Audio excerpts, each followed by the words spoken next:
రెండేళ్ల పాలన అస్సలు బాగలేదండి. సూపర్ సిక్స్ అన్నారు. జగన్మోహన్ రెడ్డి గారు ప్రవేశపెట్టినటువంటి పథకాలనే పేరు మార్చి కొనసాగిస్తాను అన్నారు.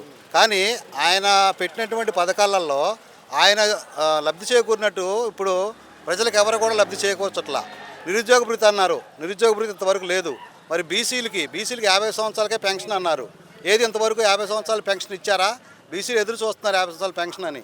అన్నీ కూడా జగన్మోహన్ రెడ్డి ప్రవేశపెట్టినటువంటి పథకాలను కాపీ కొట్టడం తప్పితే అవి పెంచిస్తాం అనేది ఈయన వాగ్దానం. అంతేకాదు కొత్తగా ఈయన ప్రవేశపెట్టిన పథకం ఒకటి చెప్పమనండి. పోయినసారి రాజశేఖర రెడ్డి చేశారు, తర్వాత జగన్మోహన్ రెడ్డి చేశారు ప్రజల కోసం. అంతే తప్పితే మన చంద్రబాబు నాయుడు గారు అనేది ఏమైనా కొత్త పథకం ఉందా? ఒక్కటి కూడా లేదు. కాబట్టి ఈ గవర్నమెంట్ అనేది ఎంత తొందరగా దిగిపోతే అంత మంచిదని జనమంతా. ఇవాళ కొట్ల దగ్గరికి వెళ్తే సేట్లు అంటున్నారు, బేరాలు తగ్గిపోయినాయా అంటున్నారు. అదే జగన్మోహన్ రెడ్డి ఉంటాడు ఒక్కొక్క ఇంటికి 1,00,000 నుంచి 1,50,000 ఒక్కొక్క సంవత్సరానికి చేరాయి. అది టైం ప్రకారంగా పడేవి మన అకౌంట్లలో, లేడీస్ అకౌంట్లలో.